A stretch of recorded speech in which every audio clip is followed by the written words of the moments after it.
Hello, my friends. I just want to speak of something that's on my spirit this morning to speak. And it came because of the new moon that happened. I think it was at 5:18 a.m. this morning, where the moon did not give its light because it was a new moon, a new transition. The scripture in Mark 13, for instance, it says, "But in those days following that distress," meaning the distress of everything that Jesus spoke about before that. I can go one after the next and tell you how in this very day, everything that Jesus said to look for is happening all at the very same time. So we could call what just happened the period of distress. And now we'll go to the moon will not give its light. So it happened on the new moon this morning, where the moon didn't give its light. We're in the solar phase where the sun is still darkened, meaning this man-made global warming that they talk about, it's not true. Throughout the history of the earth, God has used the sun and the earth and the temperatures of the earth like a calendar, like a clock of time. We just are heading into a period of summer where the sun is going to warm up. We're not in summer yet, but it's heading there. But for the last 100 years, the sun has been the darkest that it has been on earth for many of generations. So I could say even that the sun was darkened, and last night the moon did not give its light.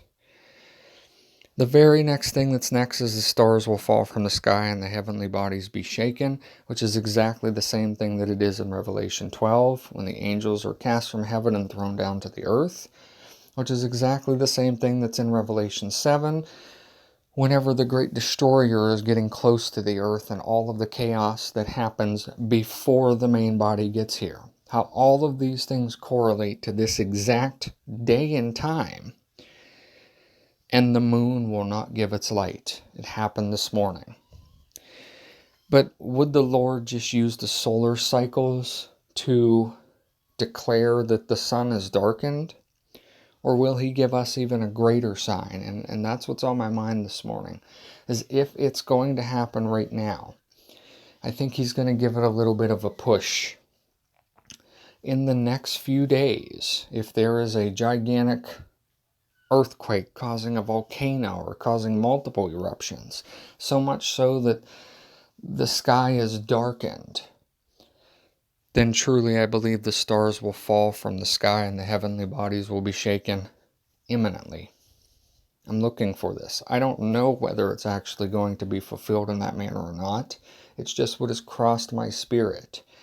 Because in reality, the sun darkened and the moon will not give its light, and the stars will fall from the sky and the heavenly bodies will be shaken. That's like an alarm clock going off.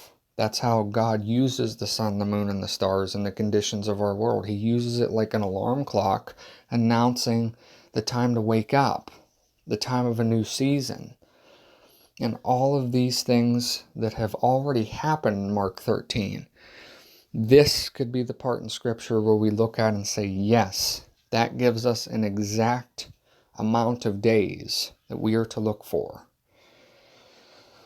So this is what I look for. I don't know whether it's going to happen or not, but if we see large volcanoes erupt over the next couple of days, look for this march also to follow the stars falling from the sky. And then what happens after that? At that time the people will see the Son of Man coming in the clouds with great power and glory, and he will send his angels and gather his elect from the four winds, from the ends of the earth to the ends of the heavens.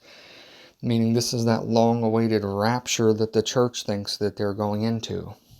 But what they don't understand is they're going on Exodus. The little children go up, and God creates a valley where the church will walk on.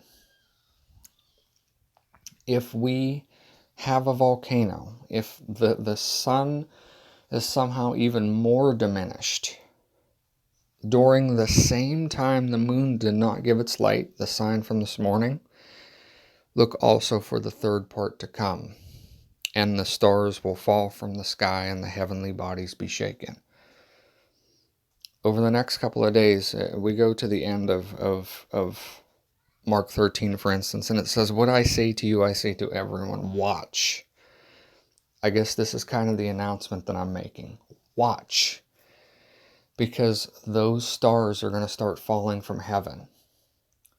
And that scripture, this piece of scripture right here, in Mark 13, 24, 25, that very well may be the alarm clock, and it very well may have just rung on the moon not giving its light on this very day. God bless.